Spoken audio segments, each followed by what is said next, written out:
Bueno, buenas. ¿Qué tal? Vamos a esperar un minutito y vamos a ir empezando. No sé si hay alguien por ahí que me pueda confirmar si se escucha, si se ve todo bien.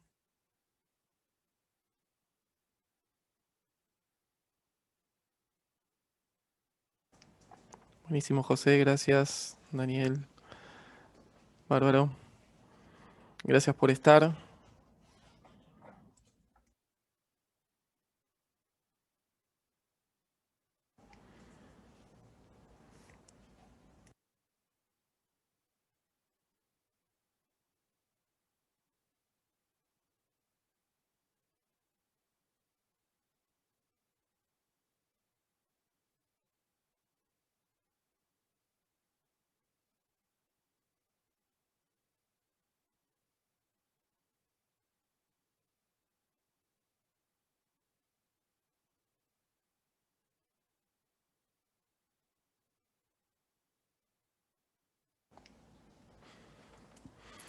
Tengo un montón de cosas que quería contarles. Hoy con el grupo asesor me iban preguntando cómo venía la charla y demás. Les decía que no encontraba en qué momento cortarla.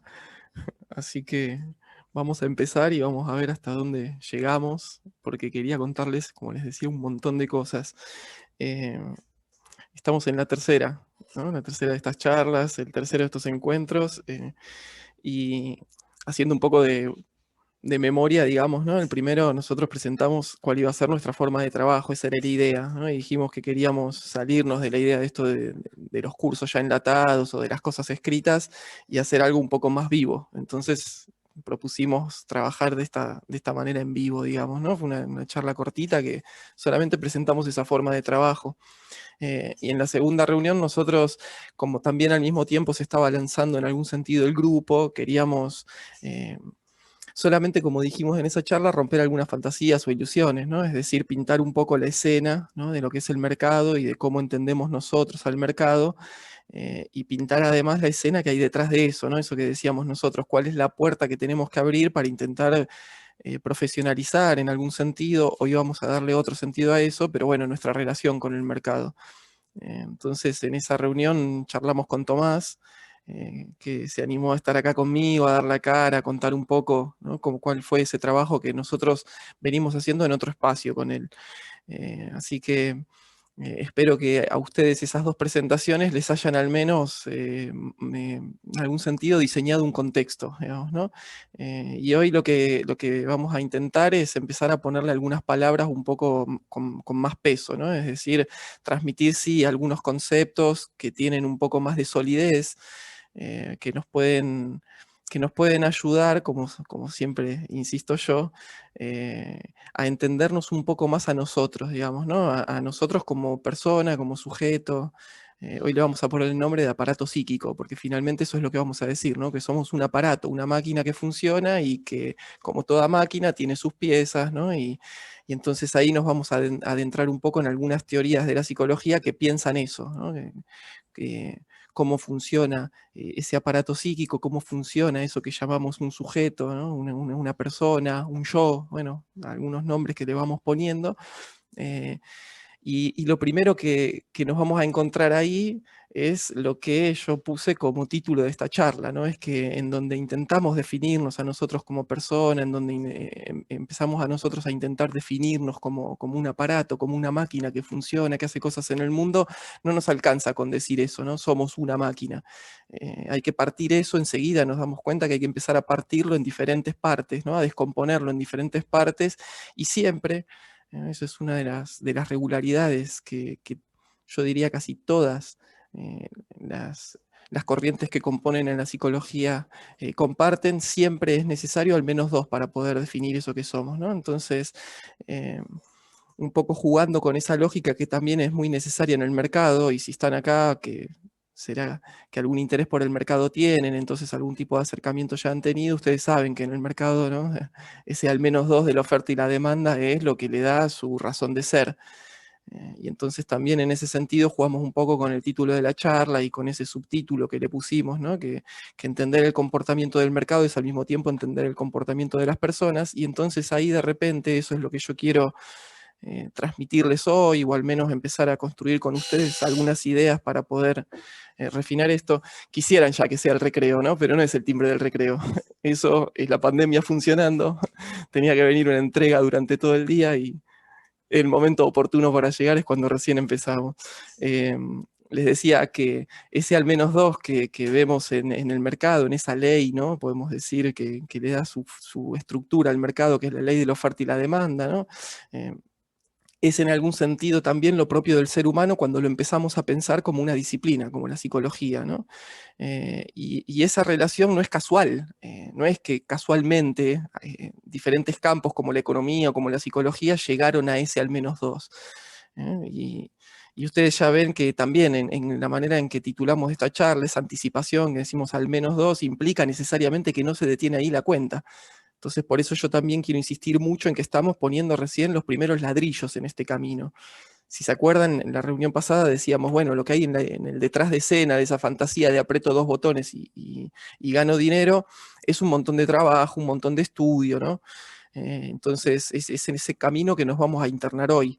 Vamos a empezar a trabajar y a estudiar algunas cosas que son necesarias. Y en ese sentido, un poco también para seguir este nacimiento, como les decía, del grupo asesor, vamos a partir de cero también en este ámbito que es la psicología. Así como en el grupo intentamos partir de cero en los conocimientos que se necesitan para poder relacionarse con el mercado, ¿no? Para poder invertir en él. Eh, y en ese camino entonces de partir de cero, a mí siempre se me juegan esas ansiedades, ¿no? Que a todos se nos juegan en alguna cosa, ¿no? A ustedes, por ejemplo, en la semana cuando estuvieron operando futuros ahí en la sala con Gastón, o cuando operamos en el mercado de las acciones con las señales de Luis, cada uno en su sector tiene sus ansiedades, y mis ansiedades en este punto se juegan en, bueno, ¿qué es el cero, ¿no? Y hacia dónde vamos con todas estas charlas. Eh, porque de vuelta yo siempre vuelvo a ese punto. A mí, cuando se enteran que soy psicólogo en este ambiente, me preguntan un montón de cosas y todos están siempre de acuerdo en que lo psicológico es fundamental. El otro día, hace poco, lo ponía Ale en una de sus reflexiones, ¿no? Que seguimos ahí en el canal de Telegram, que siempre nos enseñan un montón de cosas. Y él decía que hay que tener plata para estar en el mercado, ¿no? Que hay que tener un sistema, pero que además es fundamental lo psicológico. Y ahí todos están de acuerdo. Siempre me dicen, bueno, lo psicológico es fundamental. Sin embargo, entender a mí me cuesta entender qué es lo que ustedes llaman lo psicológico, ¿no? Acá alguien pregunta si Luis Gonza sentirán ansiedad. Gastón, me imagino que te referís a Gastón. Siempre me lo pregunté, bueno, ellos lo contestarán en algún momento, vamos a hacer entrevistas con ellos, vamos a hablar de esas cuestiones. Yo te puedo garantizar que cualquier ser humano atraviesa esas ansiedades y atraviesa sus incertidumbres. El punto es dónde y en qué, y qué construcciones puede hacer para evitar llegar a esos momentos que en algunos casos nos pueden desbordar. Y yo les decía que mis ansiedades se juegan en ese punto, en decir, bueno, ¿qué es lo que quieren? Digamos, ¿no? Eso a mí me hace acordar mucho a cómo Lacan estructura la relación del sujeto con el deseo, que es siempre una relación bastante compleja, paradigmática, ¿no? Y él dice que lo peor en el deseo, ¿no? En relación con el otro, es saber qué es lo que me quiere el otro. Con esas palabras lo dice, ¿no? ¿Qué me quiere? Porque los otros en general, bueno, nos pueden querer, odiar, pero ¿no? ¿Qué es lo que quieren de mí? ¿No? Eso es lo que yo me pregunto, ¿qué es lo que quieren de mí ustedes cuando me dicen, bueno, lo psicológico es importante? Entonces, todo el tiempo me veo llevado en los grupos a buscar esos lugares donde ustedes dicen, bueno, esto es psicológico, ¿no? O acá se me juega lo psicológico. Y veo que todo el tiempo eso ocurre en los lugares donde algo no sale como debía marchar. ¿No? Donde hay un error, donde tomé una decisión equivocada, o mismo este punto, ¿no? Donde la ansiedad me desborda y entonces me pregunto por el autocontrol, ¿no? Y entonces ven ustedes ahí, eso para mí es muy útil porque es justamente en ese punto donde nació la relación, yo diría una relación productiva entre la psicología y la economía. Es en el punto de los errores, ¿no? De los juicios equivocados, de la toma de decisiones. Entonces yo empecé a encontrar ahí una brújula, digamos, ¿no? Algo que podía orientar esta búsqueda, en definitiva, ¿no? Esta búsqueda de problemas, de conceptos que puedan ayudarnos a entender esos problemas, ¿no? Que estamos intentando construir en estos espacios. Les decía entonces que mi idea es arrancar en esa búsqueda desde lo más simple hacia lo más complejo, entonces eso nos llevará un tiempo, y no sé cuánto tiempo, y no sé cuántas charlas. También les decía que para hoy yo preparé un montón de cosas, ¿no? Y cuantas más iba preparando, más me aparecían, y en ese sentido también, cuanto más preparaba, más me daba cuenta que tenía que ir hacia el origen. Y en ese sentido, otra cosa que a mí me sirvió un montón fue encontrarme con los analistas que tenemos en el grupo asesor, ¿no? Porque ahí también empecé a encontrar algunos paralelismos que me ayudan a mí a poder transmitirles a ustedes cosas. Eh, los analistas del grupo asesor, atrás de cada análisis, ¿no? Atrás de cada papel, cada vez que agarran un activo y empiezan a analizarlo, van al origen, ¿no? Van al cero de eso. Y dicen siempre, tenemos que analizar este papel desde cero. Y yo también siempre me pregunto qué es eso, ¿no? Y ahí uno se da cuenta que ese proceso lleva un montón de tiempo y es la búsqueda de algunos patrones, ¿no? Y digo llevo un montón de tiempo porque nosotros en las redes sociales, qué sé yo, en Twitter, ¿no? En cualquiera de esos lugares vemos que se publican infinidad de gráficos, ¿no? Infinidad de, en esos gráficos de direcciones posibles, de figuras, ¿no? Y se trazan líneas y qué sé yo, pero en realidad esa es una historia cortita, es un pedacito cortito de un gráfico que uno le traza una línea y sí, eso siempre puede ir al menos para dos lugares, digamos, ¿no? Para arriba o para abajo. Sin embargo, analizar en serio un papel es tomarlo en serio desde cero, desde su origen, ¿no? Y empezar a hacer un montón de análisis, de búsquedas de patrones, que en algún sentido van cambiando de escala, podemos decir, ¿no? O de fractal, podríamos decir también, siguiendo un poco el sistema que están usando en la sala de operatoria en vivo, ¿no? Entonces ahí ya empezamos a complejizar eso también y ya no se trata solamente de ir para arriba o para abajo de esos dos lugares, sino que eso pasa por un filtro un poco diferente, que me empieza a mostrar algunos otros matices. Y esa es la misma complejidad que nosotros necesitamos ir construyendo respecto de cómo nos entendemos a nosotros como personas, como sujetos, porque no nos va a alcanzar con estos dos que vamos a hablar hoy, y que en realidad son dos que ya los venimos anticipando hace un montón en el grupo de Telegram, ¿no? De hecho, empezamos hablando de eso, ¿se acuerdan? A partir de un libro de Kahneman que compartimos, que empezamos a discutir, ¿no? Esos dos sistemas que figuran acá en la presentación misma de la charla. Y les insisto en esta idea de que esos son ladrillos fundamentales, pero luego vamos a tener que ir complejizando un montón esa relación de nosotros con nosotros mismos.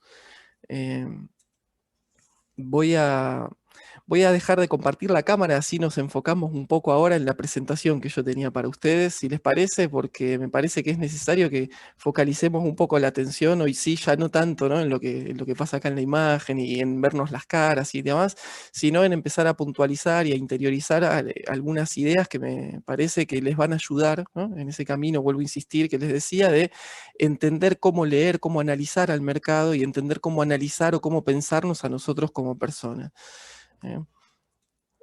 Si me doy un minuto, a ver si estamos viendo bien ahí. Supongo que cambió la presentación. Yo les hablaba entonces del diálogo de la psicología y la economía, ¿no? En qué punto yo encontraba que eso podía tener alguna relación que a nosotros nos sirviera, digamos, ¿no? Que a nosotros nos diera algo útil para poder avanzar en esa relación con el mercado, que es una relación bastante, eh, que nos genera bastantes ansiedades, digamos, ¿no? Que nos genera bastantes incertidumbres porque pareciera que es bastante caótica siempre, digamos, ¿no? Y en ese punto también se parece bastante a las relaciones humanas. Yo por eso les decía que a mí me sirvió encontrarme con el grupo asesor y sus analistas y entender que los analistas del mercado, ¿no? Necesitan analizar algo desde cero y encontrar sus patrones a lo largo de la historia, porque es un poco lo mismo que necesitamos los analistas de las personas, ¿no? Y eso es un punto en donde el psicoanálisis, que fue en algún sentido una teoría pionera en pensar al sujeto, ¿no? Y en pensar al sujeto como partido en al menos dos, es una de las cuestiones por las cuales al psicoanálisis muchas veces se lo dejó de costado o se lo menospreció, ¿no? Por esa necesidad que tiene de ir en algún sentido a ciertos orígenes.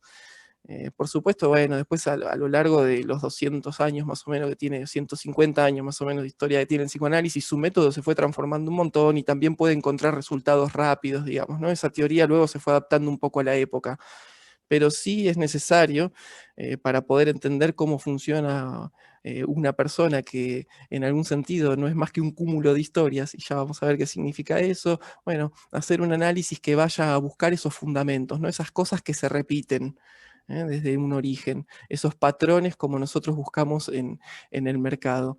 Entonces, yo les quería contar, haciendo estaría mal decir haciendo un poco de historia, pero sí al menos marcarles dos momentos, ¿no? En la historia de lo que fueron las ciencias, ¿no? La psicología, las ciencias de la economía, y partir de contarles de un primer momento que fue un primer momento que estaba dominado por el positivismo en las ciencias, ¿no? Y que en ese momento tanto la psicología como la economía por su lado construían sujetos que eran sujetos de una racionalidad absoluta y que hablaban siempre en nombre de la objetividad, ¿no? Es un sujeto que es plenamente consciente, que es capaz de conocerlo todo, todo del mundo, pero además todo de sí mismo, justamente porque es plena conciencia, es decir, todo en sí mismo es pensable, ¿no? Y ahí englobo yo todo lo que diría las teorías clásicas, ¿no? Las teorías clásicas en la psicología, las teorías clásicas en la economía, será en realidad cuestión de los economistas decirme luego, ¿no? Las particiones históricas de la economía y demás, pero lo cierto es que, ¿no? La economía con ese sujeto, yo ya alguna vez se los conté, ese sujeto de Chicago que construyó, ¿no? Construyó un sujeto plenamente consciente, capaz de conocerlo todo y finalmente, ¿no? De esa racionalidad absoluta, es decir, de tomar decisiones sin equivocarse, porque basta entonces tomar las variables del problema, sacar el cálculo, ¿no? Conocerlo todo significa también poder calcularlo todo, es un mundo un poco determinista, digamos, ¿no? En algún sentido, entonces yo puedo calcular cuáles son las decisiones que van a tomar los sujetos, yo puedo calcular, ¿no? Bueno, el movimiento de los planetas, es el momento entonces, insisto, del positivismo, donde todo es cognoscible, digamos, ¿no? Y ahí ven que eh, el psicoanálisis, que es una teoría que en tanto momento histórico debería entrar en las teorías clásicas, es una teoría que en ese mismo momento vino a plantear, bueno, en realidad no, no somos plenamente conscientes, hay un montón de otros procesos que pasan por un campo mucho más amplio, ¿no? Mucho más vasto y mucho más poderoso que el de la conciencia y del que no tenemos ni noticia. Y Freud y el psicoanálisis en sus comienzos fueron muy rechazados por la comunidad científica por ese tipo de planteo. Freud cuando daba sus conferencias, eran conferencias médicas, ¿no? Freud era un neurólogo, él daba sus conferencias en las sociedades médicas y le escupían el piso al retirarse, digamos, ¿no? Esa era la muestra de desprecio en la Viena del 1900, ¿no? El temprano 1900. Entonces, si bien en algún sentido el psicoanálisis surge en ese momento o en este periodo del positivismo, periodo histórico, es un poco lo que tracciona, y no solo el psicoanálisis, por supuesto, ¿no? Hay un montón de otras teorías en diferentes campos, son movimientos históricos que no ocurren en una sola disciplina, pero traccionan en algún sentido la historia de las ciencias hacia otro tipo de paradigma, ¿no? Un paradigma que lo vamos a construir ya desde otro lugar, digamos, teniendo en cuenta no solamente esa racionalidad absoluta, sino un campo un poco más vasto. Y lo que tracciona entonces ese movimiento histórico es justamente, ¿no? Las malas decisiones. Yo les decía que el sujeto que se construía era un sujeto plenamente consciente de una racionalidad absoluta, ¿no? Que tomaba todas buenas decisiones y bueno, en realidad, la realidad empezó a mostrar que no, que los sujetos toman malas decisiones todo el tiempo. Malas decisiones en sus relaciones humanas, malas decisiones en sus relaciones de trabajo, malas decisiones en sus inversiones económicas, digamos, ¿no? Y bueno, en un montón de otras cosas. El psicoanálisis mostró que tomamos malas decisiones incluso cuando elegimos las palabras para decir algo, y a eso le llamó acto fallido, digamos, ¿no? Freud a eso le llamó la psicopatología de la vida cotidiana, ¿no? Los errores de la vida cotidiana. Digo, le llamó porque escribió un libro entero que se llama así y que trata de los actos fallidos, de los lapsus, ¿no? De los chistes y de la significación que está por detrás de todo eso.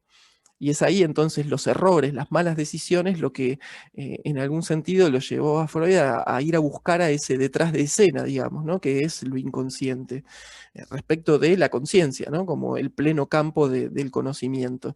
Entonces es por eso que yo les decía, bueno, las malas decisiones es un lugar donde podemos encontrar algo para dialogar, ¿no? Ustedes, nosotros, y cuando digo ustedes, nosotros, hablo de la economía y de la psicología, y no importa ya de qué campo nos pongamos, porque finalmente, ¿no? Eso es lo que insistimos desde el comienzo, estamos hablando de lo mismo.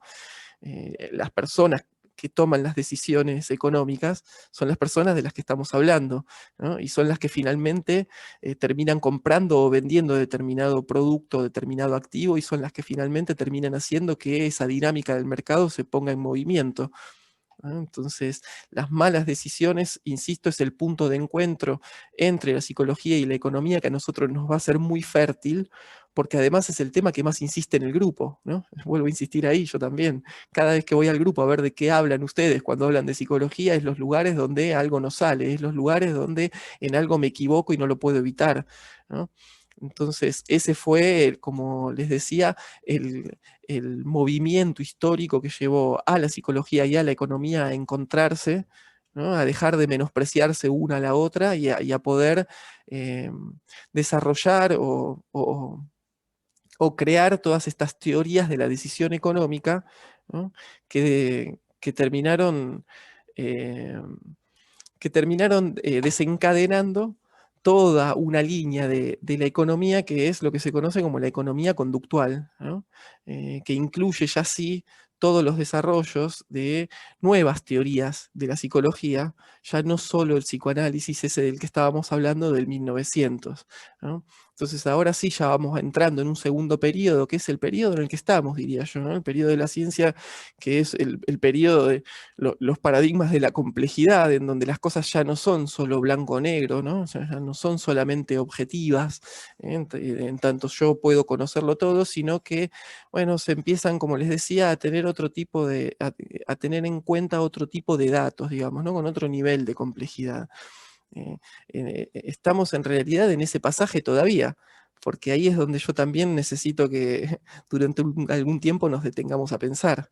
Eh, Gran parte de los desarrollos de las ciencias de hoy, ¿no? De las neurociencias, como vamos a ver que ahí se suman al debate, ¿no? Las neurociencias en las últimas décadas se han sumado a este debate y han aportado también a los desarrollos de la psicología y la economía, pero el trabajo que se está haciendo desde esas disciplinas es el de intentar llevar a los sujetos que todavía seguimos funcionando durante la mayor parte del tiempo, creyendo que tenemos una racionalidad absoluta, que somos plenamente conscientes de lo que nos pasa, que somos capaces de conocerlo todo, es decir, seguimos funcionando en un modo medio positivista de entender el mundo, ¿no? El intento es llevarnos a pensar desde otro lugar. Y ahí empiezan esas teorías de la psicología como la que nosotros estamos debatiendo en el grupo, la de Kahneman, ¿no? La psicología cognitiva comportamental, que nos plantean ya no un sujeto de una racionalidad absoluta, sino el sujeto de una racionalidad acotada, ¿no? Ya no se habla en nombre de la objetividad, sino que se habla en nombre de la subjetividad, ¿no? Esto incluye entonces, en contraposición a ese sujeto plenamente consciente, al sujeto del inconsciente, incluye todo ese otro campo, ¿no? Del sujeto. Es un planteo que implica necesariamente entender que nuestro conocimiento siempre va a ser parcial, ¿no? Y ahí la teoría de Kahneman entra dentro de lo que se llaman las teorías de las perspectivas, ¿no? Es más, ese es el planteo fundamental que Kahneman eh, nos brinda para poder pensar la realidad, digamos, ¿no? Es esta idea de que, bueno, o sea, nuestra mirada del mundo, por más objetiva que nosotros la creamos, por más variables que pongamos, ¿no? En esa cuenta que sacamos del mundo, en realidad es una perspectiva, es una mirada que es siempre en perspectiva, es decir, desde algún lugar, ¿no? Y desde ahí entonces dejará cosas por detrás mío, dejará cosas fuera de mi cono de visión, mi cono de iluminación. Bueno, no importa ahí luego qué metáfora use uno para eso, sino que lo que sí importa es entender esta lógica de que es un sujeto de una racionalidad acotada, ¿no? Es un sujeto que está justamente sujetado a su inconsciente y que sus decisiones están atravesadas principalmente por esas cuestiones inconscientes. ¿Eh? Eh, yo hice una lista de al menos dos, ¿no? De oposiciones que me fui encontrando en el mercado, porque también les quería mostrar, o contarles en realidad, porque es un poco también mi experiencia en el mercado, ¿no? Al menos dos momentos con los que yo me encontré también al entrar al mercado. Eh, y, y- y en realidad el primer momento del que les quería hablar, que me parece que es el primer momento con el que cualquier persona se acerca al mercado, lo sepa o no, ¿no? Porque luego está en esas personas decidir entender qué es el mercado y cómo relacionarse con eso, o seguir en ese primer modo de relación, que yo le voy a llamar un método intuitivo, ¿no? Todos venimos a este mundo, ¿no? Nos obligan a ser persona y nos obligan a, qué sé yo, ganar plata y ponerla en cosas, ¿no? Porque básicamente que es un poco el modo en el que funciona el mundo. La sociedad ya está ahí y la economía ya está ahí esperándonos. Y además las cosas básicamente ya están todas repartidas cuando venimos al mundo, entonces, bueno, ¿no? Ahí entra toda esa lucha, esa lucha por, bueno, competir con el otro, ver quién compra, quién vende, ¿no? Si voy para arriba, si voy para abajo, etcétera. Pero en todo ese mundo nos tiran, como les decía recién, y nos relacionamos de una manera un poco intuitiva. Somos personas, no nos queda otra más que actuar en el mundo, hacer cosas, y ahí vamos aprendiendo comportamientos, etcétera. Y al mismo modo, vivimos en este mundo, entonces vamos comprando cosas, vendiendo cosas, en el mejor de los casos, ¿no? Si tenemos el dinero para hacerlo, pero de todos modos algo de la relación con el mercado entra en nuestras vidas y ahí entran todos esos métodos que, insisto, los llamo intuitivos porque tienen que ver con, bueno, lo que se hacía en mi familia, digamos, ¿no? Cómo ahorra uno antes de saber lo que es el mercado o decidir invertir en él, y cómo ahorra la familia o cómo ahorra ese grupo al que pertenezco, ¿no? O esa clase social a la que pertenezco. Bueno, entiendan ustedes ahí como quieran en las sociedades, medio que uno va copiando ese tipo de comportamientos. Entonces esa es una primera forma de relación con el mercado que todos tenemos, ¿no? Es el primer acercamiento que tenemos al mercado. Eh, por supuesto hay otras formas de relación con el mercado, ¿no? Y cuando uno empieza a interiorizarse de qué se trata, empieza a ver que esa historia del mercado a nosotros nos las cuentan, ¿no? Como la oposición entre los osos y los toros. Yo voy a hacer una lista, ¿no? No espera ser exhaustiva ni es una lista que tenga algún sentido, ¿no? Es solamente una lista de oposiciones que se me ocurrieron cuando yo estaba preparando un poco los apuntes de esta charla, pero ustedes podrán continuarla hasta el infinito, me imagino, esta lista, y cada uno de ustedes encontrará sus oposiciones, digamos, ¿no? Y los osos y los toros tienen que ver con la lógica de la oferta y la demanda, y ahí empieza esa duplicación del mercado que empieza a permitirme a mí ir short o ir long, digamos, ¿no? O sea, abrir una posición para seguir una tendencia alcista del mercado, o la contraria, ¿no? Abrir una posición para seguir una tendencia bajista del mercado. Y yo insisto en esto porque ahí es uno de los puntos en donde se empieza a jugar esta forma de funcionamiento que yo les decía antes, que tiene que ver con el momento positivista, ¿no? Con creer que las cosas son de un modo. La mayoría entiende al mercado como algo que va para arriba, ¿no? Y se nos cuenta poco y hablamos poco del otro escenario, ¿no? Y de repente irrumpe, como irrumpió las últimas semanas por la cuestión esa de Reddit, ¿no? De algunas acciones que fueron shorteadas y lo que pasó y qué sé yo, pero es una película de la que se habla poco porque, bueno, lo sabemos, ¿no? Los mercados, se dice eso, están diseñados para ir para arriba. Y nosotros vamos a tener que pensar y ver qué quiere decir ese diseño del mercado y cómo eso siempre pasa lo mismo, ¿no? Siempre pasa lo mismo, cómo eso se acopla con nosotros como persona, ¿no? Entonces, estas oposiciones yo las insisto, pero es necesario que ustedes las empiecen a tener en cuenta y a tomar en cuenta para pensar constantemente cuando, por ejemplo, se acerquen a un gráfico a graficarlo, que si ustedes tienen una posición en ese activo y están esperando que vaya para arriba y lo grafican y buscan sus targets y demás, también es necesario tener el escenario opuesto, es decir, qué pasa para abajo, ¿no? Los que están yendo hacia abajo, porque esa gente también existe. ¿Qué objetivo está buscando, no? ¿En dónde encontraré yo entonces un soporte para esa búsqueda mía de ir hacia arriba? Y ese escenario hay que tenerlo, porque eso es ser un analista del mercado, no es solamente poner la plata en un papel y esperar que suba, digamos, ¿no? Porque, bueno, algo mágico puede pasar. Entonces, en algún sentido, ven cómo empezar a tener en cuenta esta doble partición, eh, empieza a complejizarme también como entiendo yo el escenario de mi relación con el mercado.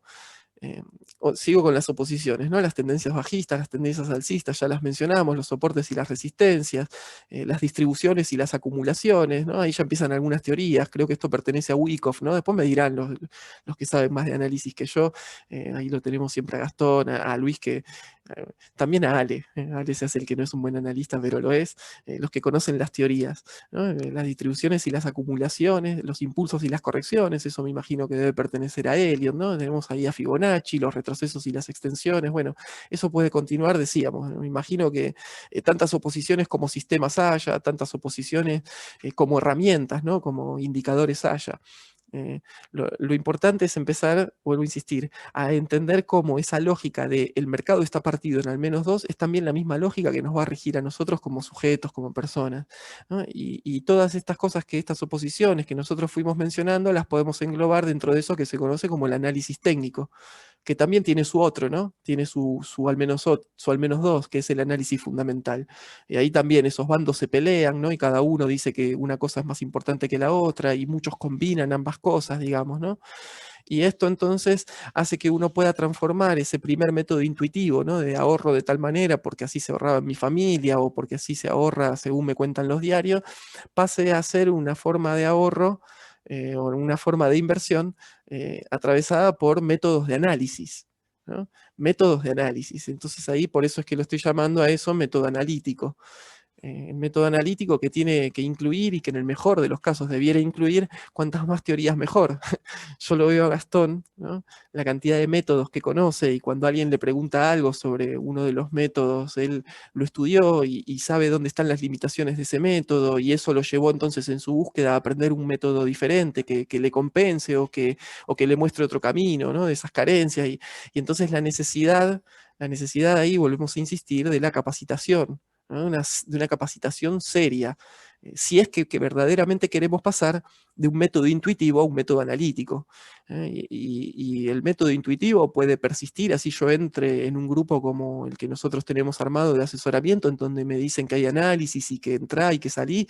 Si yo lo único que busco es que me digan dónde entrar y dónde salir, sigue siendo un método totalmente intuitivo.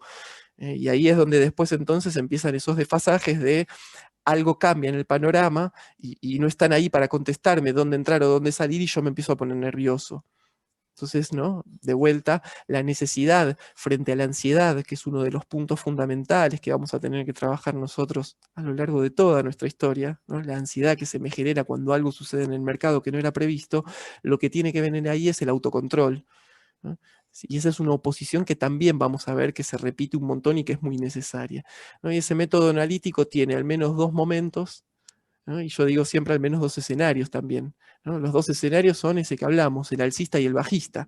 Todo método analítico contempla las dos posibilidades, ¿no? Los dos escenarios. Siempre uno de los dos predomina sobre el otro, siempre uno de los dos tendrá más probabilidades que el otro, ¿no? Pero en definitiva yo tengo que saber muy bien qué es lo que va a pasar si algo va para arriba, y al mismo tiempo qué es lo que pasaría si eso entonces sale para el otro lado, porque de eso va a determinar el al menos dos que a mí me protege en el mercado, ¿no? Que es el take profit, es decir, mi target, mi objetivo, y mi stop loss, es decir, dónde yo debo cortar las pérdidas, ¿no? Y los dos momentos de ese método analítico también los venimos ya mencionando nosotros en los grupos, ¿no? Es por un lado el analista y por otro lado el operador, ¿no? Y ven cómo esas duplicaciones, ese al menos dos, todo el tiempo nos va a aparecer, ¿no? Nos va a aparecer todo el tiempo. Y el al menos dos del método analítico es entonces el analista por un lado y el operador por el otro. Y a mí me sirvió mucho una charla que estuvimos teniendo en la semana. Yo creo que eso fue que surgió en uno de los Zoom del grupo que opera futuros, pero Ale creo que después hizo un comentario también en el Telegram, que él hablaba de si yo en un momento soy analista, ¿no? En otro momento soy operador cuando decido entrar, ¿no? Y estoy ahí, qué sé yo, manejando la posición, pero dice, pero a mí en un momento me pasa algo diferente, y él marcaba una tercera posición. Y me viene muy bien, porque yo les digo al menos dos, es porque ya saben, quiero avanzar hacia otra cantidad de números, ¿no? Después seremos 3, 4, 5. Esa cuenta en realidad después no se detiene nunca. Pero el al menos dos del analista y el operador, Ale, que es una persona con un montón de experiencia, que es un gran analista, aunque él diga que no, pero es un operador de raza, ¿no? Es un operador que llegó verdaderamente a sentirse que está en su zona de confort cuando opera.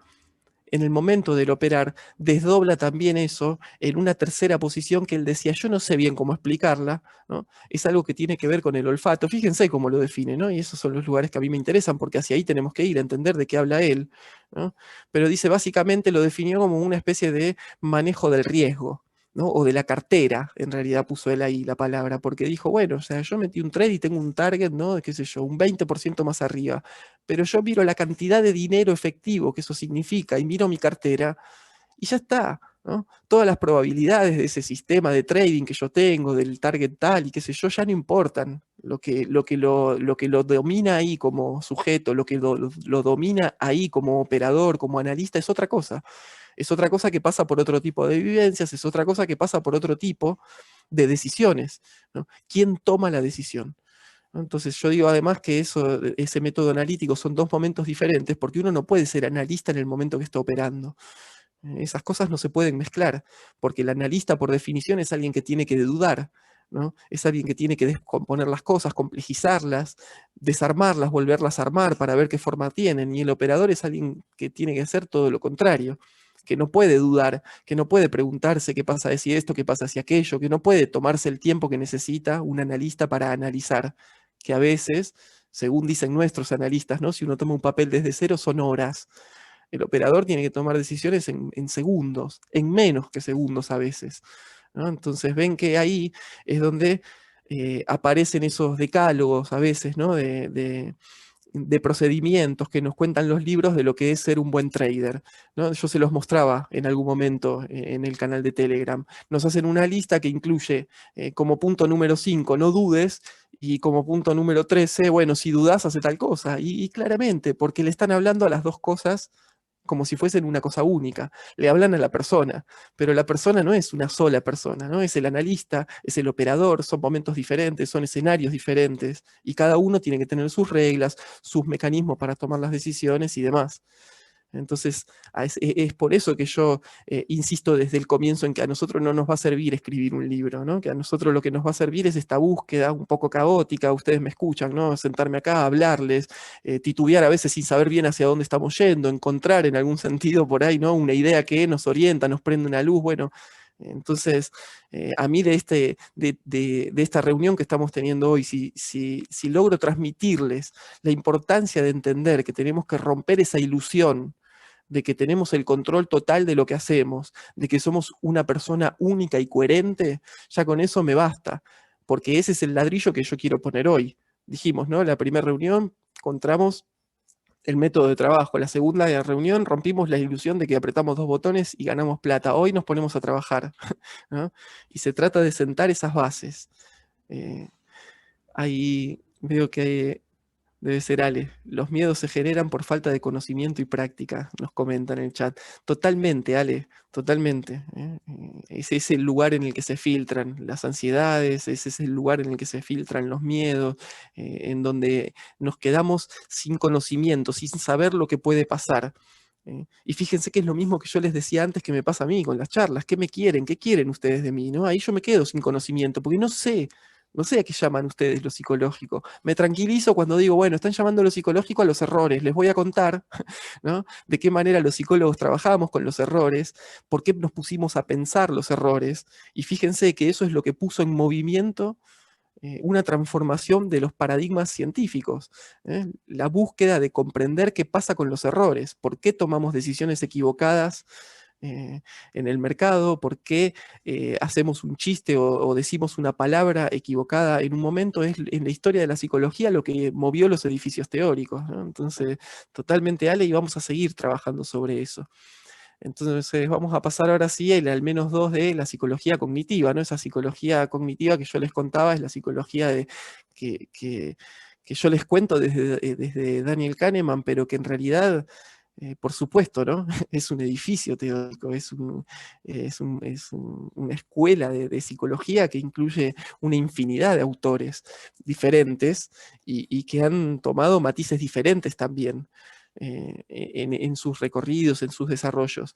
Pero a mí me parece que este es un autor que nos permite, como yo les decía, dialogar fácilmente, sencillamente, porque es un autor que logró, en algún sentido, romper con todos esos prejuicios que la economía y que las ciencias más ligadas a los números y a las matemáticas, ¿no? Y a las cosas exactas tenían respecto de la psicología.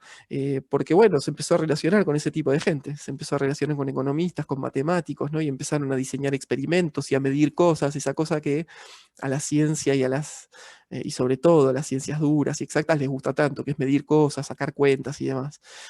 Fue una rama de la psicología que se sintió cómoda haciendo eso. Entonces, como les decía, logró romper un montón de prejuicios y fue por eso que todo ese mundo académico, que todo ese mundo científico lo premió con un Nobel, ¿no? Entonces, me parece que si hay un logro que tuvo Kahneman en su vida fue haber roto con esos prejuicios y permitido que esas dos ciencias, que son la economía y la psicología, dialoguen de manera abierta. Y es fecundo, porque, vuelvo a insistir, de Kahneman, no es solamente esa rama de la psicología que pudo entrar a dialogar con la economía, sino que se le abrió la puerta a todas las demás ramas de la psicología que venían desde hace un montón diciendo que el ser humano es realmente una cosa racional, una cosa única y coherente, ¿no? Entonces, es por eso que abordamos con Kahneman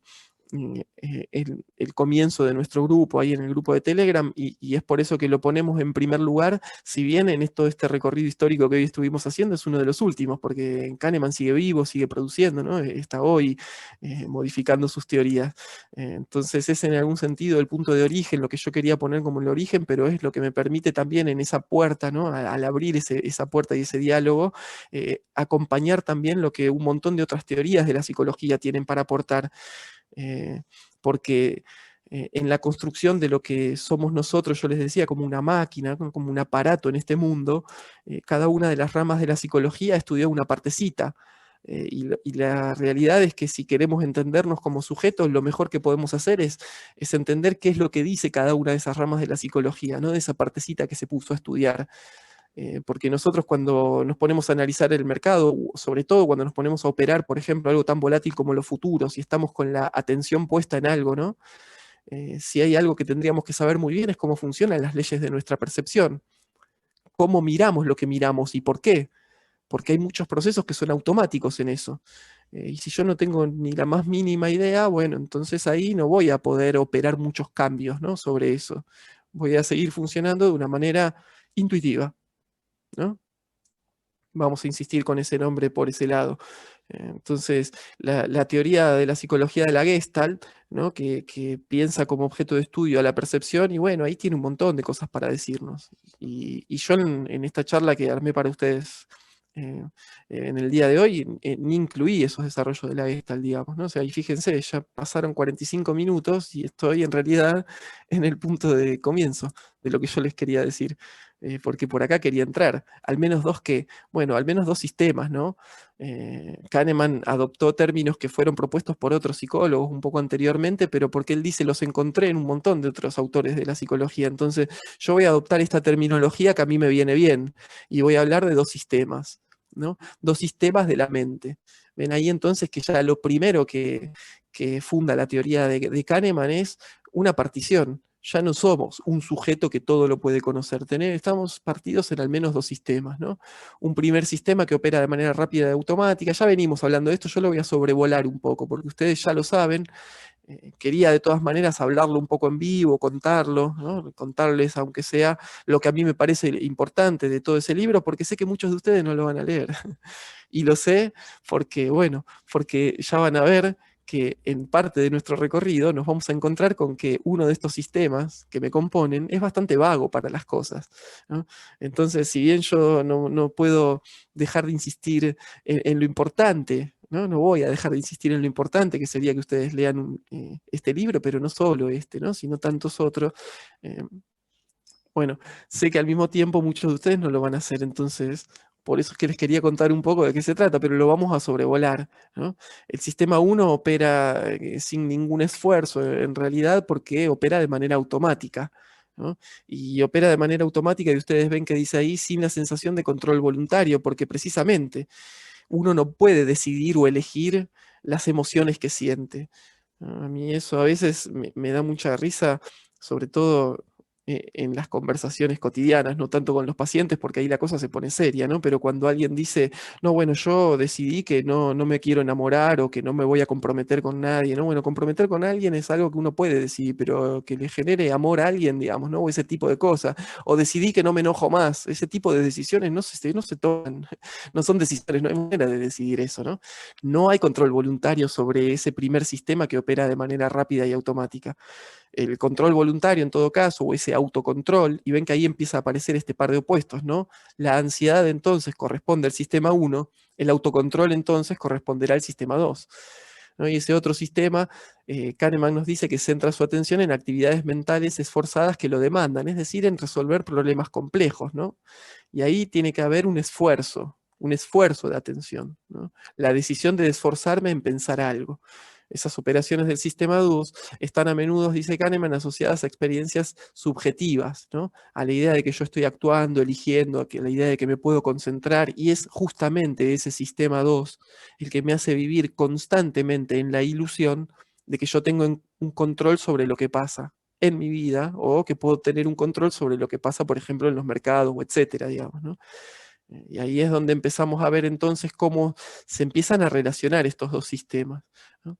El sistema 2 tiene cierta capacidad de cambiar la manera de trabajar el sistema 1, ¿no? En ahí se funda la primera de las relaciones, porque esos dos sistemas no es que se funcionan por separados, ¿no? Hay uno de los dos que puede un poco desconectarse, que es el sistema 2, qué sé yo, uno se va a dormir, por ejemplo, y eso se desconecta, ¿no? Pero el sistema 1 en realidad sigue produciendo sueños, sigue produciendo imágenes, sigue aprendiendo, sigue trabajando sus ansiedades, y es por eso que, aunque estemos dormidos y yo estoy teniendo un problema en mi vida y estoy ansioso, bueno, ¿no? Ahí viene, qué sé yo, el bruxismo, o me muevo en la cama, o lo que sea, me despierto, ¿no? Entonces ven que se empiezan a generar ciertas relaciones, ¿no? La relación que el sistema 2 tiene con el sistema 1 es que el sistema 2 puede a veces decidir, ¿no?, algunos cambios sobre el sistema 1, pero esos cambios no es que los decide al modo de, bueno, voy a decidir no enojarme más, no, hay que programar algunas funciones, ¿no?, que son normalmente automáticas, que tienen que ver con la atención, con la memoria. Bueno, y ahí es donde vienen esta escuela de la psicología a generar un montón de experimentos, de experiencias súper interesantes. Primero para develarme eh, cuáles son esas ilusiones, ¿no?, o esas cuestiones automáticas que me suceden. Y ahí hay una infinidad de experimentos que estaría muy bueno que ustedes vayan conociendo y leyendo para darse cuenta, ¿no?, en dónde somos víctimas de esas ilusiones. Pero además, esta escuela de la psicología viene también a contarnos maneras de intentar solventar eso, ¿no?, es decir, bueno, de sortearlo, ¿no? Y en ese sentido es que también ustedes se pueden encontrar por ese camino algunos ejercicios o algunas funciones que pueden programar, y que les pueden venir muy bien y que los pueden ayudar en cambiar comportamientos, etcétera. Por supuesto no vamos a tener tiempo de desarrollar todo eso, ¿no? Como les decía, hoy solamente vamos a poner los ladrillos fundamentales. En algún momento, ojalá tengamos tiempo, tal vez podamos hablar, ¿no?, de los sesgos y de las técnicas para eliminar esos sesgos, ¿no? Una cuestión que a mí me parecía interesante también destacar es que esos funcionamientos automáticos como el de la atención, ¿no?, tienen un presupuesto limitado, ¿no? Porque también una de las ilusiones que nosotros tenemos es la idea de que, bueno, o sea, como yo decido concentrarme en algo, ¿no?, y voy y me siento y me digo, voy a leer un libro, creemos que ahí podemos asignarle la cantidad de atención que queramos a la cantidad infinita de tareas que se nos ocurren. Y la realidad es que no, eso tiene un modo de funcionamiento también, ¿no? Entonces, el presupuesto de la atención es siempre limitado, ¿no? Y si nosotros intentamos poner nuestra atención en más de un objeto al mismo tiempo, y ahí ya enseguida, pero enseguida empezamos a dejar de prestarle atención a todo. Ya si tengo que poner atención en 2 tareas al mismo tiempo, en general ya esas tareas empiezan a ejecutarse de manera bastante deficiente ambas al mismo tiempo. Ni decir, ¿no?, si agrego una tercera, una cuarta tarea, ¿no? Entonces, conocer cómo funciono como sujeto, conocer cómo funciono como aparato, principalmente, bueno, es conocer estas cuestiones, ¿no?, y entender que son cosas básicas como esta. Que muchas veces las decisiones equivocadas que tomo es porque, bueno, tengo la atención partida en 3, 4 o 5 partes, digamos, ¿no? Los problemas que tengo en mi casa, los problemas que estoy teniendo en este momento en el trabajo, y los problemas de haber metido una operación sin saber muy bien por qué, ¿no?, de comprar alguna cosa sin saber muy bien por qué, y de tratar de entender hacia dónde va, o a dónde salgo, o preguntar en un grupo, o preguntar a alguien, ¿no?, qué es lo que tengo que hacer. Bueno, esas no son maneras de hacer las cosas si es que queremos poder hacerlas, ¿no?, de una manera racional, de una manera estadística, de una manera que incluya las probabilidades y demás, que es lo que necesitamos hacer cuando queremos, ¿no?, enfrentarnos a los mercados.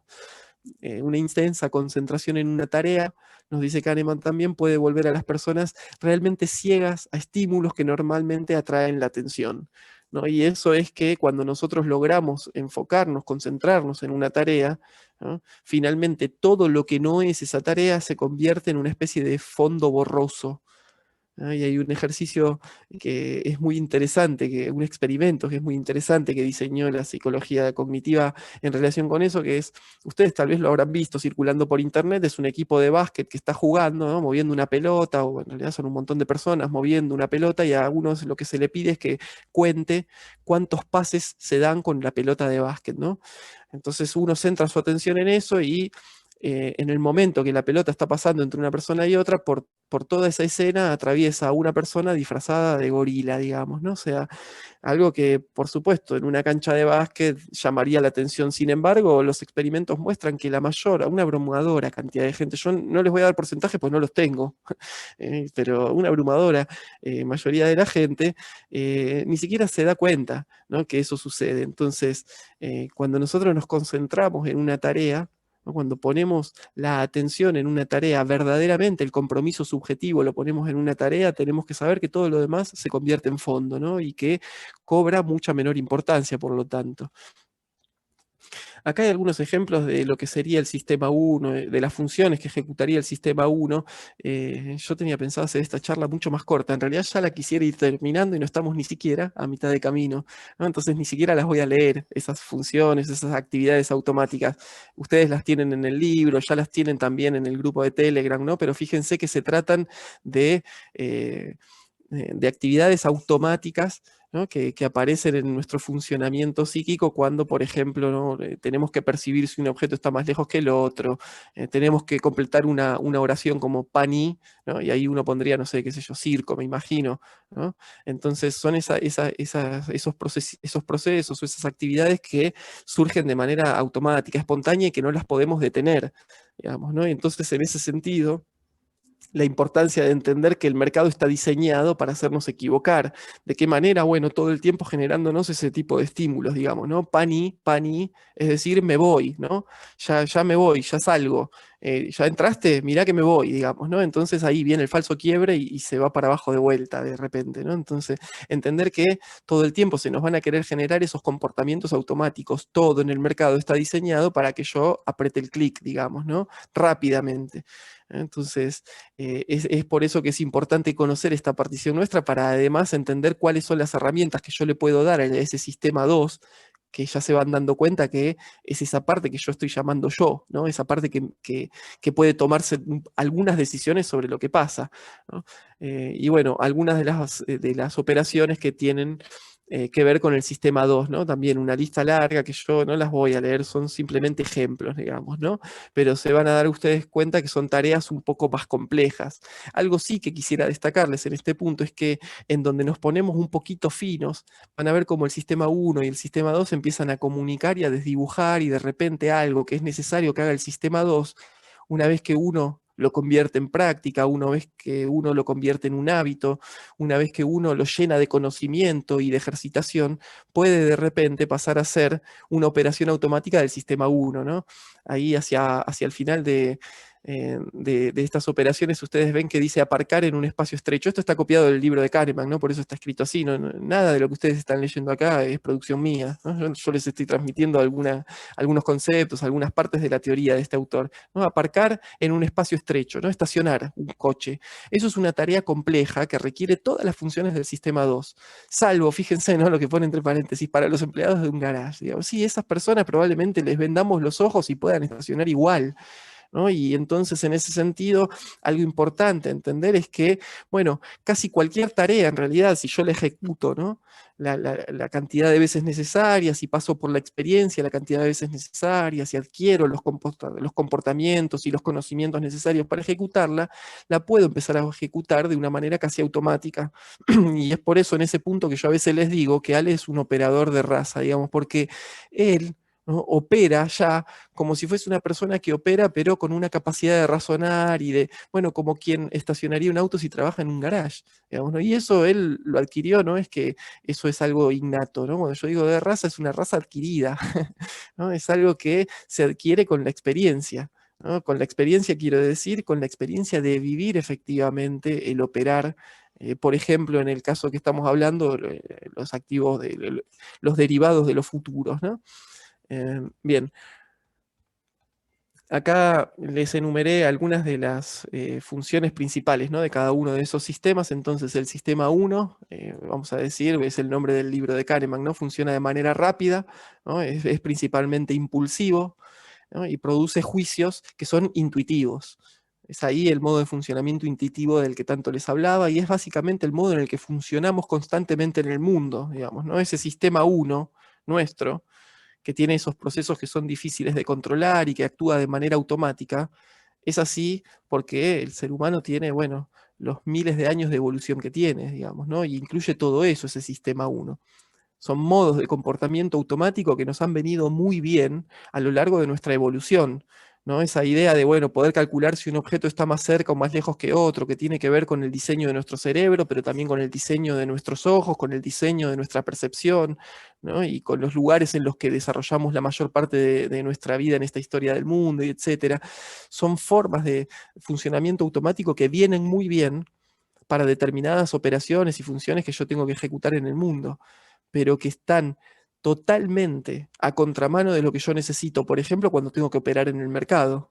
¿No? Y es por eso que el mercado todo el tiempo me invita a poner en funcionamiento ese sistema A1, ¿no? Y todo el tiempo me hace producir juicios intuitivos de decir, bueno, esto ya está, se huele y yo ya no voy a tener nunca más una oportunidad de entrar en este papel, ya me lo perdí, digamos, ¿no? Y esos procesos son difíciles de controlar una vez desencadenados, y se desencadenan automáticamente. Entonces ven ahí la difícil tarea que tiene el sistema 2, digamos, ¿no? Que es esa otra parte nuestra, un poco más racional, donde podemos decidir algo.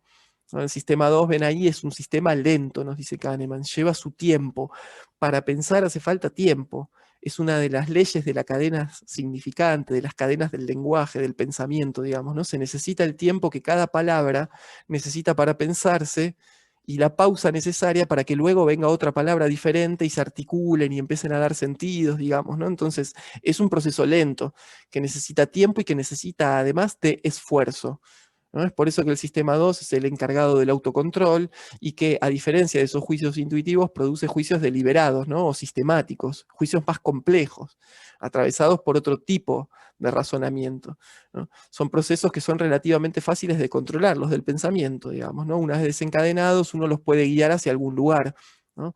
Y ahí es donde ustedes ven, en esta última característica que tenemos, que es muy importante del sistema 2, se filtra lo que yo les decía antes, ¿no? Este sistema 2 se halla normalmente en modo de mínimo esfuerzo.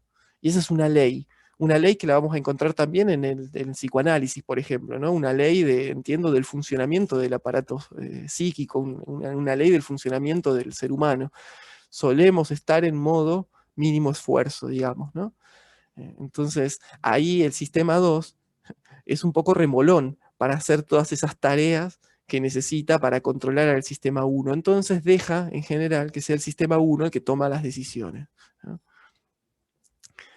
El sistema 1 en ese sentido hace continuamente sugerencias al sistema 2, ¿no? Es automático, no se puede desconectar, está todo el tiempo funcionando y todo el tiempo nos está generando impresiones, intuiciones, ¿no? Intenciones, sensaciones, ¿no? En que son todas cosas que se generan automáticamente. El mundo produce estímulos, eso produce en mí una impresión, ¿no? Eso sí, impacta en mí de alguna manera, eso me genera una sensación, me gusta, no me gusta, ¿no? Es lindo, es feo, hace calor, hace frío, bueno, lo que sea. Y eso desencadena ciertos procesos de pensamiento, todavía todo automático, ¿no? Intenciones, intuiciones. Bueno. Luego ahí viene el sistema 2, que convierte esas impresiones o esas intuiciones en algo un poco diferente, ¿no? Que son creencias. Yo ya empiezo a creer determinadas cosas del mundo, ¿no? Y esos impulsos, que son algo automático al sistema 1, se convierten en acciones voluntarias. Y ven entonces que el sistema 2 está encargado también ahí de producir las acciones en el mundo, ¿no? Es el encargado de mover los músculos, de decidir qué parte del aparatito se mueve y para qué. Por eso es que suele estar en un modo de mínimo esfuerzo, porque tiene que economizar la energía, digamos, ¿no? Es el que tiene que decidir si voy a correr una maratón, a qué velocidad la voy a correr. Porque si fuese por el sistema 1 que solo quiere ganar, bueno, probablemente correría a fondo, digamos, ¿no? Y entonces ahí ya sabemos que entran otro tipo de leyes en funcionamiento. No voy a poder correr a fondo todo el tiempo. Y ahí empiezan cálculos complejos, cuánto tiempo puedo correr, ¿no? A qué distancia, bueno, etcétera. Esa división del trabajo, Kahneman nos dice que la división del trabajo entre el sistema 1 y el sistema 2 es muy eficiente, ¿no? Para lo que decíamos, es muy eficiente para vivir el mundo, minimiza el esfuerzo y optimiza la ejecución, ¿no? Pero todo eso que es muy eficiente para vivir el mundo es muy ineficiente a la hora de atravesar el mercado si yo quiero relacionarme con él, no de una manera intuitiva, sino de una manera analítica, ¿no? El sistema 1 no puede ser desconectado, eso ya lo dijimos algunas veces, y es una de las claves, no puede ser desconectado, ¿no? Y ahí es donde algunas veces yo les conté, creo, en alguno de nuestros encuentros, algunos traders profesionales que yo fui conociendo a lo largo de mi camino me decían, bueno, a mí a veces lo que me sirve para no hacer, ¿no?, macanas ahí, para no tomar malas decisiones cuando ya metí una operación o cuando estoy operando futuros, por ejemplo, estoy haciendo algo complejo, ¿no?, y ya tomé la decisión y eso hay que dejarlo correr, me sirve estar haciendo otra cosa, ¿no? Es decir, conectar ese sistema 1, lo que me va a pasar automáticamente, qué sé yo, con escribir, con cantar, con mirar, no sé, qué sé yo, lo que a cada uno le guste, ¿no?, una película, etcétera. Porque como eso no puede ser desconectado, si yo una vez que tomé una decisión, ¿no?, entré al mercado, tengo mi profit en un lugar, tengo el stop en el otro, y me quedo mirando el mercado, constantemente el mercado me va a hacer creer cosas, constantemente el mercado me va a generar impresiones, sensaciones, intuiciones, ¿no? Y ahí el sistema 1 es muy malo para tomar las decisiones. Entonces, una de las tareas del sistema 2, ven ahí, es vencer esos impulsos del sistema 1, ¿no? En otras palabras, el sistema 2 es el encargado del autocontrol, ya lo dijimos, esa es la oposición, ¿no?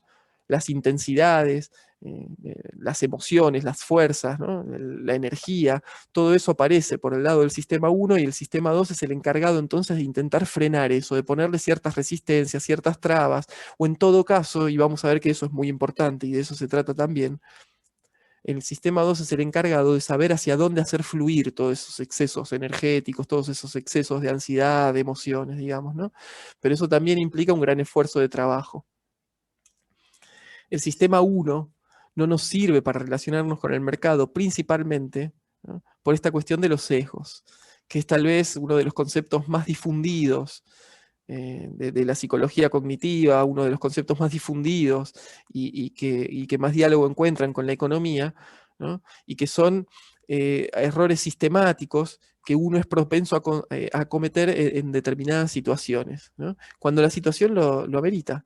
Porque eso es lo que tiene de bueno también esta psicología, digamos, ¿no? Eso es a mí una de las cosas que siempre me interesó también de ella, que empezó a poder catalogar la serie de errores típicos que nosotros cometemos, y a partir de ahí también empezó a comprender de qué manera hacernos caer en esos errores, porque eso es lo que tenemos que entender también.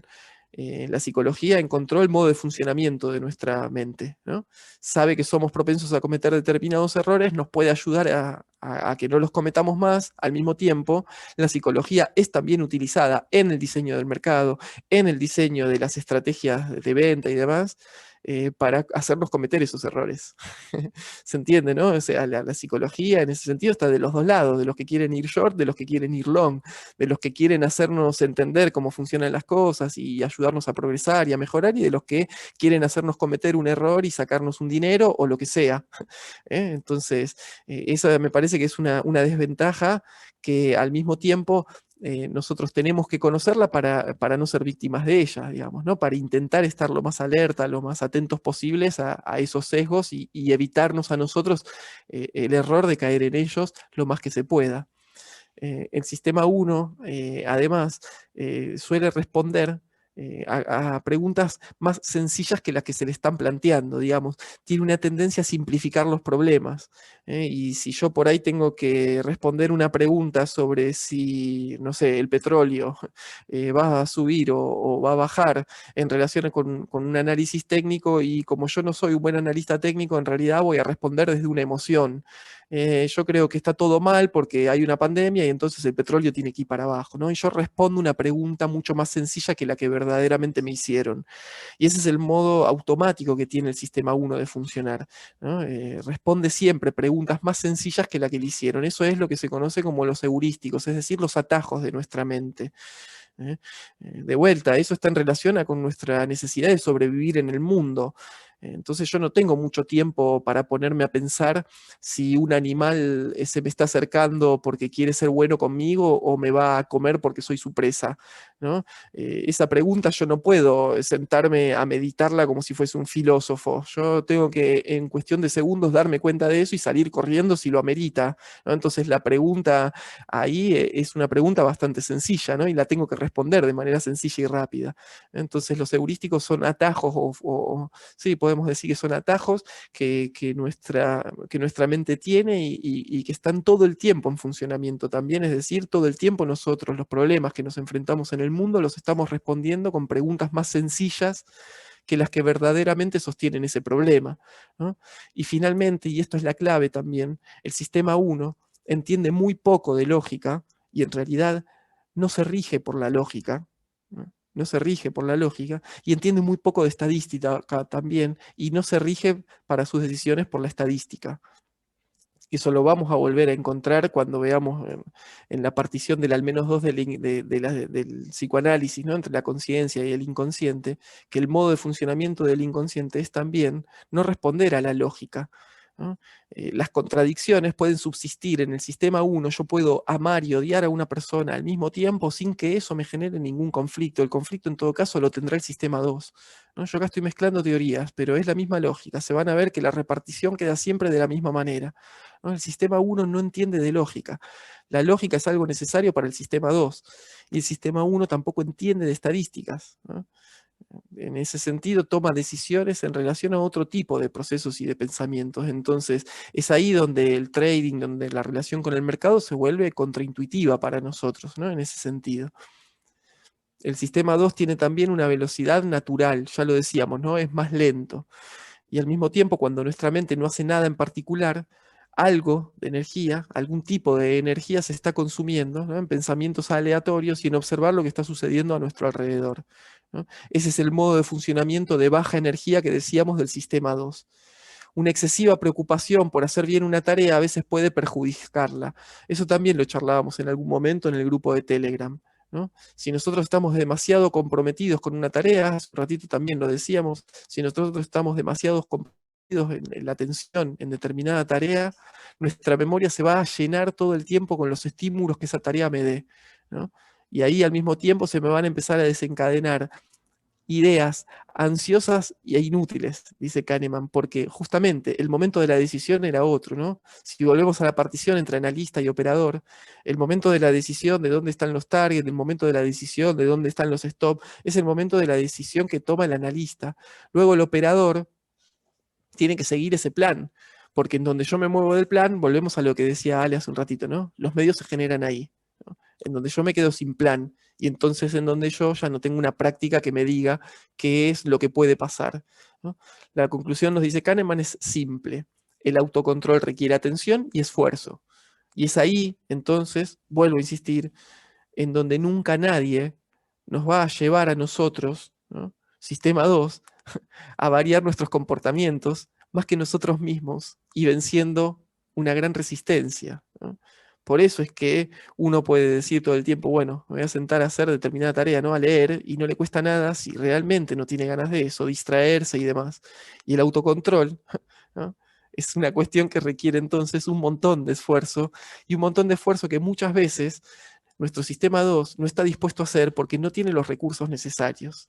Y ahí me empiezo a torturar, ¿no? A decirme, ¿por qué no lo hago si tengo 2, 3 horas libres? ¿Por qué no las aproveché para sentarme a estudiar o lo que sea? Bueno, ahí entra que sepas sacar bien la matemática de lo que venís haciendo con tu vida, con tu día, ¿no? Pues si vos venís después de haber hecho un montón de tareas en tu casa, después de haber salido de tu casa a hacer un montón de tareas en el trabajo y llegás totalmente cansado, ¿no? Después de haber estado todo el tiempo con la atención puesta en determinadas tareas, ejecutando tareas complejas, tomando decisiones, haciendo razonamientos. Bueno, cuando llega esa hora en donde vos desde la razón decís, bueno, listo, está todo listo, tengo un par de horas por delante, bueno, el sistema 2 ya quiere sentarse un rato y descansar y dejar que el sistema 1, ¿no?, pueda andar libremente, entretenerse con sus cosas, ¿no?, con sus gustos y demás, que ya también vamos a ir a ver qué es lo que quiere el sistema 1, porque quiere cosas, ¿no? Y ahí es donde tenemos que empezar también a entender que todo el tiempo esto se trata de una negociación, ¿no? Esa negociación entre el sistema 1 y el sistema 2, que es recursiva, que no comienza ni termina en ningún lugar, que está puesta en funcionamiento constantemente, ¿no?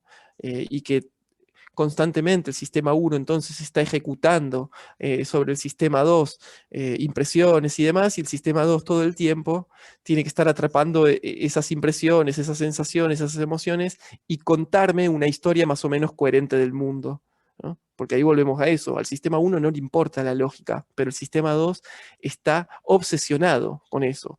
Todo tiene que tener un sentido, todo tiene que terminar de buena manera, ¿no? Ahí se me vienen a la mente algunas de las leyes de la Gestalt, ¿no? La ley de cierre. La ley de cierre significa que a cada acto, a cada cosa que yo veo, yo tengo que encontrarle que eso cierra de algún modo. Por eso la música, ¿no? Tiene sus cierres también, ¿no? Y cuando en la música algo queda en tensión y no está finalizado, ¿no? No está resuelto, eso a mí me deja una sensación horrible. Del mismo modo que cuando una oración no termina como uno la estaba esperando. Un chiste que lo traigo porque alguno de mis amigos que están acá presentes hace muy poco me lo hizo en un grupo. Escribió una frase que decía, la gente tiende a ponerse muy nerviosa cuando una frase no termina como uno salchicha, ¿no? Y ven que ahí hay algo que queda mal, ¿no? Como uno esperaría, sería, bueno, uno pone una palabra que no va y eso genera un montón de emociones. Sistema 1, ¿no? Funcionando y el sistema 2 enloqueciendo por eso. Ven entonces que ahí se trata, entre esos dos sistemas, de un conflicto o de una negociación, en definitiva, ¿no? A ver quién impone finalmente la operación sobre el mundo, el sistema 1 en su manera intuitiva o el sistema 2 diciendo no, autocontrol, qué sé yo, demorá, espera un poco, vamos a hacerlo de otra manera. Y acá viene tal vez uno de los conceptos más importantes, me parece a mí, más importantes de la teoría de Kahneman, ¿no? De la psicología cognitiva, que es el concepto de nudging, que es una traducción un poco difícil, sería algo así como empujoncito, ¿no? O también una traducción posible es como el codazo, ¿no? El codazo que uno le da a un amigo o a alguien, como dale, dale, animate a hacer tal cosa, ¿no?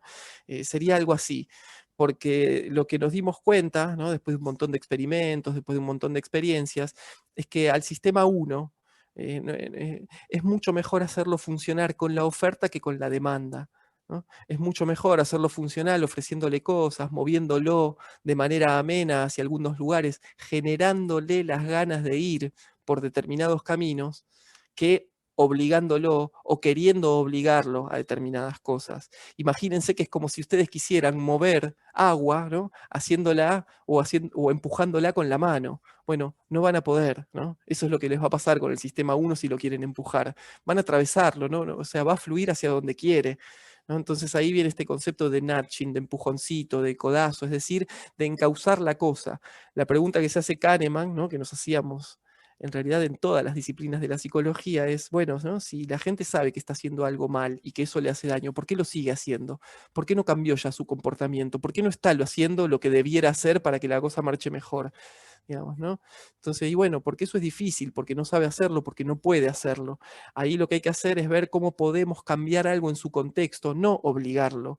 Obligada las cosas salen más o menos cuando salen, ¿no? En lugar de obligarlo, lo mejor es ver cómo podemos hacer como si fuese para cambiar el cauce de un río, ¿no?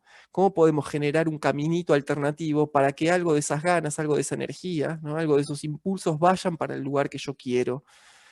Y estas cosas que parecen muy abstractas, muy etéreas, en realidad son los principios básicos que usan todas las empresas, por ejemplo, ¿no? Para vendernos cosas y demás.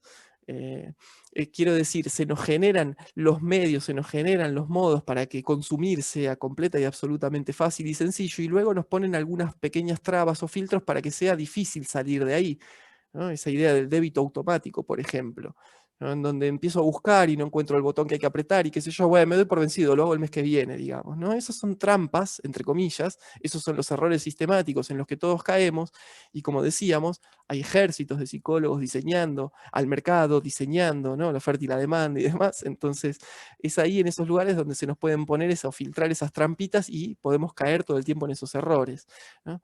Kahneman tiene una exposición muy linda que ustedes la pueden encontrar en YouTube, en donde él dice, bueno, una idea que a ustedes se les tiene que grabar en la cabeza es make it easy, ¿no? ¿Cómo hago para cambiar mis comportamientos? ¿Cómo hago para cambiar algo que yo sé que tengo que cambiarlo, pero que no puedo cambiar? Bueno, hacéselo fácil, ¿no?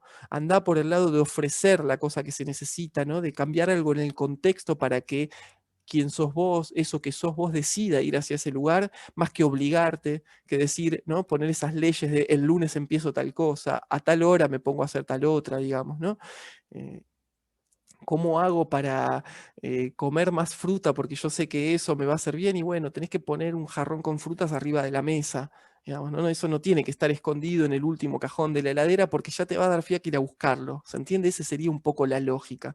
Luego está en nosotros ver cómo hacemos para llevar todo eso a lo que nos pasa en nuestra relación con el mercado, porque no todos cometemos los mismos errores y porque no todos los errores se cometen por los mismos motivos, ¿no? Hay gente que es extremadamente agresiva, ¿no? En el sentido de cómo toma sus decisiones, uno puede decir mucho más impulsivo ahora, ¿no? Hay gente que deja que sea el sistema uno quien domina mucho más sus decisiones y hay gente que es todo lo contrario, que es mucho más propensa a tomar decisiones en relación con el sistema 2, ¿no? Entonces, ¿a qué persona le hablo yo cuando le digo el autocontrol? Digamos, ¿no? Porque el autocontrol o estimular un montón el autocontrol en alguien que ya de por sí es extremadamente autocontrolado y bueno, ahí yo no estoy fomentando ningún tipo de cambio positivo probablemente, simplemente estoy generando en alguien que ya piensa un montón más pensamiento y más dudas. Entonces, a cada quien su consejo, podríamos decir, ¿no? ¿Qué significa ese make it easy? ¿De qué manera ustedes pueden darse ese empujoncito que necesitan? Bien, cada uno de ustedes deberá saberlo, ¿no? Ahí es donde volvemos a insistir y lo mismo que le pasa a Gastón en la sala de Zoom o que le pasa a Luis con sus señales, me pasa a mí en este ambiente. Yo no les puedo decir qué botón tienen que tocar y de qué manera hacerlo. Yo lo que les puedo dar son ciertos conceptos, es decir, de qué manera funcionan ustedes como máquina y luego quedan ustedes ver cómo pueden hacer para operar esas perillas, digamos, ¿no? Una dualidad más. Ya vamos a ir terminando. Yo creo que ya deben estar agotados. No sé cómo siguen ahí escuchándome. Si quieren decirme si están vivos, muertos, si pueden un rato más o no, bienvenido sea. Yo igual quiero pasar por una dualidad más porque pertenece a esta escuela y creo que vamos a dejar todo lo que es el psicoanálisis para la próxima porque si no los voy a abrumar, me parece. Y va a perder sentido también lo que estamos diciendo, ¿no? Porque estábamos diciendo que no podemos mantener la atención todo el tiempo que queramos, y es un viernes, ya son 8:15, así que les abro de otra dualidad, que ya la mencionamos también en el grupo de Telegram, y charlamos un ratito si alguien quiere decir algo, y vamos a seguir en la próxima avanzando en este mismo camino. Kahneman también desarrolla no solo la distinción entre dos sistemas, que son el sistema 1 y el sistema 2, sino una distinción entre dos yo diferentes, ¿no? El yo es un concepto que a la psicología le sirvió siempre para explicar algo que es muy difícil de explicar, ¿no? ¿Qué significa ser alguien? ¿No? Cada uno de nosotros comienza a hablar de sí mismo diciendo yo tal cosa, yo tal otra, ¿no? Y es ahí donde entonces de vuelta ese yo es el culpable de esa ilusión del autocontrol, de ser plenamente consciente, de saber quién soy, porque sí, sí, o sea, el yo sabe quién es yo, lo que no sabe es quién es todo lo demás que nos pasa, ¿no? Todas esas otras distinciones que nosotros ya venimos introduciendo. Pero entre ese sistema 1 y ese sistema 2, Kahneman necesita además diferenciar entre esto que estamos diciendo, dos yo, ¿no? Que por un lado va a haber un yo que es el que vive las experiencias, ¿no? Y a eso le va a llamar el yo que experimenta, y por otro lado aparece otra figura del yo que ya no es el que está viviendo la experiencia, ustedes se pueden dar cuenta, ¿no? El que vive las experiencias es el operador, y luego está el yo que recuerda, ¿no? Que es el yo que es el analista. Ahí podemos empezar a repartir las cosas de alguna manera, ¿no? El yo que recuerda, el yo que piensa, el yo que trae de la memoria eso que vivió la experiencia, ¿no? Y empieza a pensar a partir de eso. Y esa distinción entre dos yo, así como el sistema 1 y el sistema 2, cada uno tiene sus funcionamientos y existen sus trampas, sus errores típicos y demás, también pasan en estas cuestiones, en estas funciones de la memoria y la experiencia. Son dos momentos totalmente diferentes, lo decíamos, el momento del operar y el momento del analizar, el momento de experimentar y el momento de recordar sobre esa experiencia, repensarla y ver hacia dónde la llevo, ¿no? Eh, entonces, eh, Kahneman nos presenta cómo cada uno de esos yo lo podemos entender a partir de una pregunta. Y el yo de la experiencia lo que se pregunta es si algo duele, digamos, ¿no? O sea, si duele mucho, si duele poco, cómo me siento. En definitiva, se pregunta por si esto que me está sucediendo me gusta o no. Y lo pongo en esos términos porque ya vamos a ver, probablemente en otro encuentro, cuando veamos al psicoanálisis, que lo que Freud pone un poquito de este lado también se maneja por algo que él llama la serie placer-displacer, ¿no? Es una serie analógica, no es una serie que tiene, ¿no? Números discretos, 1, 2, 3, 4, digamos, ¿no? Es una serie continua, pero es una serie que va desde el placer hacia el displacer, y eso es lo que yo me pregunto en las experiencias, ¿no? Cuando yo estoy viviendo una experiencia, lo que constantemente ese yo que experimenta está evaluando es si eso gusta o no gusta, ¿no? Si eso me hace bien o no. Y el yo que recuerda en realidad responde a algo diferente, ¿cómo ha sido esa experiencia?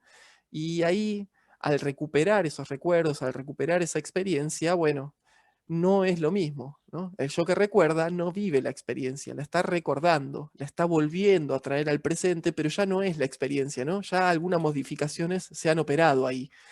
El yo de la experiencia, Kahneman nos dice que no tiene voz, no puede opinar, solamente siente, ¿no? Siente placer o siente displacer, siente dolor o siente satisfacción. El yo que recuerda en realidad es el que registra y ordena esas experiencias y es además el que toma las decisiones. Ven ahí que podemos de vuelta empezar a pensar en el sistema 1, el sistema 2 también, ¿no? En algún sentido, esos límites o esos dos sistemas de vuelta se desdibujan y se vuelven a dibujar, ¿no? Según qué tan estricto nos pongamos con ese concepto. Dos reglas rigen todo esto, ¿no? Y a esto quería llegar porque me parece que es importante. Una, la regla del pico final. Fíjense cómo lo llama él, ¿no? Y es que en realidad, en general, cuando nosotros acumulamos nuestras experiencias, solemos dejar grabado, ¿no? Esa experiencia como recuerdo en relación al momento en el que hubo un pico de sensación, digamos, ¿no? Y yo lo pensaba esto en relación al grupo hace poco, en la semana, uno de los chicos que participan en el grupo, que estuvo en la sala de trading de futuro, yo no sé si él está por acá hoy, no importa, puede ser cualquiera, porque nos pasa a todos, ¿no? Tuvo un par de malas experiencias, metió un mal de malas operaciones, ¿no? Y salió de ahí muy frustrado y dijo, bueno, yo ya decidí, nunca más, digamos, ¿no? Nunca más voy a operar futuros, esto no es para mí y demás. Y ahí salieron un montón de respuestas diferentes que a nosotros nos pusieron como grupo, digo, nos pusieron muy contentos porque dan cuenta de que ya hay grupo, digamos, ¿no? Salieron mensajes de aliento, salieron algunas respuestas un poco más pensadas, ¿no? Hacia dónde llevar la cosa, ¿no? Algunos consejos, bueno. Cosas que dan cuenta de que estamos construyendo un grupo y eso nos pone contentos como grupo, porque es lo que estamos buscando. Pero además, me parece que salieron ideas también que son interesantes, porque yo lo que le planteaba en ese momento era que no es el momento de tomar las decisiones, digamos, ¿no? Porque toda la experiencia que él viene acumulando, que yo no sé cuánta es, pero que es bastante, pues él decía, ya he tenido experiencia en el pasado, estoy teniendo otra experiencia ahora, es decir, él viene transitando hace un montón de tiempo este camino, ¿no? Y su yo que recuerda, es decir, el yo que registra y ordena, que estaba tomando la decisión en ese momento, estaba regido por esta regla, ¿no? El pico final, el pico desagradable del final, que resignifica, ¿no? Es decir, le vuelve a dar un sentido totalmente diferente a toda su experiencia y queda toda catalogada entonces como una mala experiencia. Eso yo lo pasaba, un fragmento del libro de Kahneman en algún momento ahí en el grupo de Telegram, digamos, ¿no? Con la idea de, bueno, alguien que va a un gran recital, está 2 horas disfrutando y de repente en los últimos 5 o 10 minutos sucede algo, ¿no? Qué sé yo, feo, entonces queda toda la experiencia arruinada. No, la realidad es que el yo que experimenta fue feliz hasta el momento del altercado, digamos, ¿no? Fue feliz, por decir, se entiende, digamos, ¿no? Pero uno puede haber estado disfrutando todo eso, solo que viene el pico final, digamos, ¿no? El pico de intensidad y eso me marca entonces toda mi experiencia, ¿no? Eso entonces es para que tengamos presente dos cosas. Una, podemos engañarnos en la forma que tienen las experiencias que hemos vivido, digamos, ¿no? O sea, tenemos la manera para saber cómo arruinar una experiencia, por ejemplo, ¿no? Para decir algo. Y la segunda, no tomemos decisiones en esos momentos, ¿no? Porque esas decisiones probablemente sean las equivocadas, estén influidas por ese incremento súbito de determinada afectividad, pero probablemente sea también una decisión equivocada. Ese tipo de decisiones, no opero nunca más determinado activo o esto no es para mí, es una decisión que debe decantar como un proceso, le decía yo, ¿no? Respondíamos eso en el grupo, porque el momento de decidirlo no es el pico de la emoción, el momento de decidirlo es verdaderamente con todas las cartas sobre la mesa y habiendo hecho un análisis verdaderamente lógico y estadístico, pero desde el sistema 2, no desde el daño que está sintiendo en ese mismo momento el sistema 1. La segunda regla es la regla del olvido de la duración. ¿no? Y es que básicamente uno se olvida de la duración de las experiencias. Ya lo hablamos, en realidad es esto mismo, ¿no? La experiencia pudo haber durado 2 horas y media, 10 horas y media, y la mayor parte fue satisfactoria. Sin embargo, un detalle, ¿no? Hacia el final, un pico de estrés hacia el final puede hacerme olvidar, ¿no? Toda la duración de lo que fue esa experiencia y simplemente condensar todo en un momento, ¿no? Entonces, por otro lado, también sabemos que si nosotros hacemos, eh, qué sé yo, damos un daño que es muy profundo, ¿no? Pinchamos a alguien muy fuerte y le hacemos sentir un pico de dolor, bueno, eso va a significar la experiencia de una manera. Sin embargo, si nosotros damos pequeños pinchacitos durante sucesivas veces, ¿no? Con un poco menos de dolor, bueno, esa experiencia se va a agravar, es una verdad de perogrullo, digamos, ¿no? Es algo bastante evidente, se va a agravar de manera diferente. Entonces ahí también existen diferentes técnicas que uno puede utilizar para acercarse a las cosas, ¿no? No es lo mismo acercarme con una intensidad infinita como tienen los futuros, ¿no? De ansiedad, de, eh, de aceleración, de volatilidad, ¿no? Y vivir ese tipo de experiencias que ir haciendo acercamientos sucesivos a lo que puede ser la volatilidad en el mercado, ¿no? El movimiento de las tendencias de los papeles y demás. Eh, Bien, los recuerdos son todo lo que conservamos de nuestra experiencia, digamos, ¿no? La experiencia no se conserva en sí misma, sí, lo que se conserva son, en algún sentido, recuerdos que van ligados a emociones, y la única perspectiva, además, esa es la única perspectiva que podemos adoptar cuando pensamos en ella. No podemos revivir las experiencias, solo en todo caso las podemos recordar, ¿no? Y después en ese sentido también cada experiencia es única, aunque revivamos la experiencia, eso ustedes lo ven en los comportamientos de los niños cuando uno les hace un juego y quieren hasta el infinito repetirlo, ¿no? Buscando la misma satisfacción, pero la realidad es que la satisfacción nunca es la misma, siempre varía, siempre es un poco diferente. Ya la segunda vez, por ejemplo, el efecto sorpresa no está, ¿no? Entonces desde ahí es esta idea de que las experiencias son siempre diferentes, ¿no? Y sobre todo cuando uno las intenta recordar. Y uno de los sesgos también, una de las ilusiones más poderosas que existen, y con esto creo que medio que vamos a ir ya hoy por hoy terminando, ¿no? Es confundir la experiencia con el recuerdo de la experiencia, ¿no? Que es esto que yo les contaba, le pasaba a nuestro amigo ahí en el grupo en la semana, ¿no? El recuerdo que él estaba teniendo, la sensación de esa experiencia, digamos, ¿no? Es lo que lo llevaba a confundir, ¿no? Esa experiencia con lo que fue todo su recorrido y con lo que puede venir hacia adelante, digamos, ¿no? Es una ilusión cognitiva. Sí, vamos a cortar por ahí porque ya ven que nos vamos hacia Freud, y yo creo que por hoy ya les debo haber limado bastante la cabeza. Yo me imaginaba yendo un montón más hacia adelante, pero bueno, estas charlas van tomando su propia dinámica, su propio ritmo. Hoy llevamos casi 1 hora y media. Yo ni siquiera sé si ustedes están ahí con vida todavía. Lo veo a Ale, que algunos comentarios hace, pero este no lo leo porque trae un elogio. Qué capo que sos, me dice.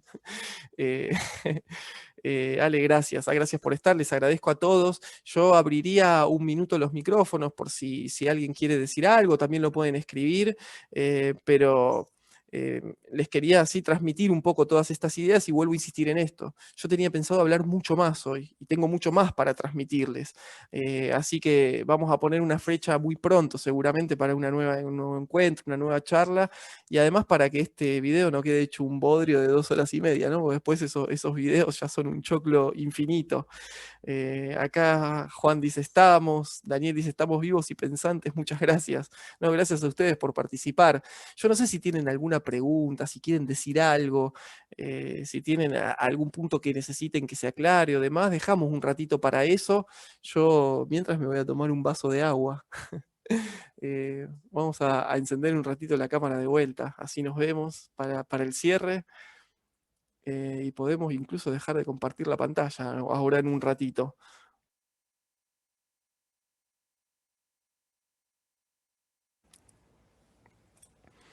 Le decía, yo paso las imágenes para estar distendido y tranqui dentro de la operación y trato de no analizar nada.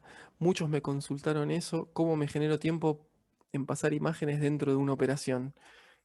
Claro, bueno, yo paso las imágenes para estar distendido y tranquilo dentro de la operación. Bueno, pero porque no analizás, Ale, porque vos no tenés toda tu atención y todo el sistema 2 ahí funcionando en estar pensando lo que está pasando en el sentido de un análisis, en dudar en lo que puede pasar o en lo que puede venir, sino lo contrario. estás en ese momento que vos dijiste, ¿no? De la experiencia óptima, que vos la encontrás en eso, y eso es lo que te convierte en un operador de raza, digamos, la experiencia óptima de estar adentro del mercado, de manejar ese riesgo, ¿no? De manejar esa ansiedad, esas intensidades que nos pasan por el cuerpo cuando estamos en algo tan volátil. Entonces, es por eso que a vos eso te pone tranquilo y es por eso que vos sos un pilar en nuestro grupo y que sos fundamental, ¿no? A pesar de que te la pasás siendo extremadamente humilde. Bueno, me dicen que están por ahí, no los veo con preguntas. Me parece que la timidez también les gana por ahí, algo de eso. Yo no sé si alguna de estas cuestiones les sirve, espero que sí, que les estén sirviendo. Me imagino que por eso es que están acá, pero también está siempre abierta la posibilidad, digamos, ¿no? Y- y la idea es que ustedes me vayan proponiendo hacia dónde vamos llevando estas charlas y estas conversaciones para poder seguir sumando, digamos, ¿no? Em, Bien, vamos a ir cerrando entonces porque creo que no tenemos consultas, preguntas y demás. Yo les agradezco a todos un montón por haber estado acá, a los que fuimos y seguramente a los que van a ver esta charla después, porque muchos me avisaron también que no podían estar, que la querían ver después. Gonza dice muchas gracias por la charla, gracias a vos, gracias a Mati también, ahí saluda, Mati también debe estar por ahí. Gracias chicos por venir, siempre estar también con los chicos también. Hemos operado muchas veces, la hemos pasado muy bien. Gracias Manu, muy buena charla, me dice el grupo asesor, esto está sesgado. Me imagino que debe ser Gastón ese, gracias Gastón, o Luis, no sé, Ale, quien sea que esté detrás de ahí del grupo asesor haciendo el aguante. Gastón, sí, me imaginé, Gastón. Eh, bueno, y nos vamos a ver muy pronto. No la ponemos hoy la fecha porque no tengo la agenda a mano, pero nos vamos a ver muy pronto para seguir con este sujeto, Sigmund Freud, que tiene también cosas que son muy interesantes y que ya que hemos encontrado la puerta para conectarlo, ¿no? Con la economía y ya no tener esos prejuicios para hablar con él, tal vez nos sirvan esas cosas para entender algunos matices más de lo que somos, de quiénes somos y demás. Bueno, nos vamos despidiendo acá. Muchas gracias a todos. Gracias Gustavo, que lo veo ahí por haber estado. David, Juan Pablo, bueno, a todos y nos seguimos viendo en los grupos y muy pronto otra vez en vivo. ¿M? Hasta la próxima, gente.